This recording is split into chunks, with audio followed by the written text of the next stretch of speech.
శ్రీ విష్ణు రూపాయ నమః శివాయ. నమస్తే అండి. రేపు క్షీరాబ్ది ద్వాదశి అండి. దాని గురించి మనం మాట్లాడుకుందాం. ఈ క్షీరాబ్ది ద్వాదశి రోజున ఒక్కరికి అన్నదానం చేస్తే కోటి మందికి చేసినంత ఫలితం కలుగుతుంది. మాసాల్లో అత్యంత పవిత్రమైనది కార్తీక మాసం. అందులోనూ అతి విశిష్టమైనది క్షీరాబ్ది ద్వాదశి. కార్తీక మాసం శుక్లపక్ష ద్వాదశినే క్షీరాబ్ది ద్వాదశి అంటారు.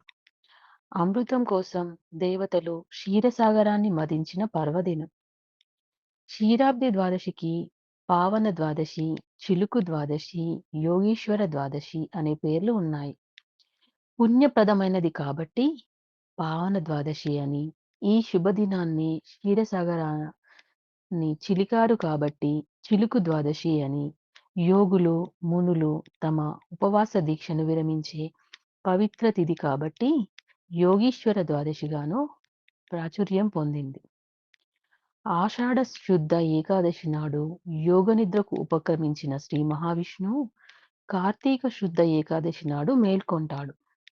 మరునాడు క్షీరాబ్ద ద్వాదశి నాడు శ్రీహరి లక్ష్మీ సమేతుడై బ్రహ్మాది దేవతలతో బృందావనానికి వస్తాడు కాబట్టి ఆ రోజుని బృందావని ద్వాదశిగా పిలుస్తారు. ఈ రోజు అన్నదానం చేస్తే సూర్యగ్రహణ సమయంలో పవిత్ర గంగానది తీరాన కాశీ క్షేత్రంలో కోటి మందికి అన్నదానం చేసినంత పుణ్యఫలం లభిస్తుందని పురాణాల్లో చెప్పబడింది. పాలసముద్రం నుంచి సకల సిరులతో ఆవిర్భవించిన లక్ష్మీదేవిని శ్రీహరి పరిణయమాడిన శుభతిథి ఈ రోజే. ఈ కారణంగానే క్షీరాబ్ది ద్వాదశి సాయంత్రం ముత్తైదువులు లక్ష్మీదేవిని భక్తి శ్రద్ధలతో పూజించి శ్రీ మహావిష్ణువు లక్ష్మీదేవికి వివాహం జరిపిస్తారు. తులసిని శ్రీలక్ష్మిగాను, ఉసిరి చెట్టును శ్రీమన్నారాయణునిగాను భావించి వివాహం జరిపించి పునీతులవుతారు. సాయంత్రం దీపాలతో అలంకరిస్తారు. సంవత్సరంలో ఏ రోజైనా దీపారాధన చేయకపోతే వచ్చే దోషం ఈ రోజు దీపారాధన చేయడం వల్ల పరిహారం అవుతుంది. అది అండి.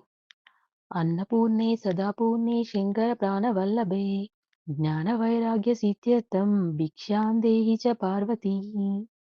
ఓం శ్రీ అన్నపూర్ణాదేవ్యే నమః. కుదిరితే ఒక్కరికైనా అన్నదానం చేయండి ఈరోజు. ఓకేనా ఫ్రెండ్స్? ఓం నమః శివాయ.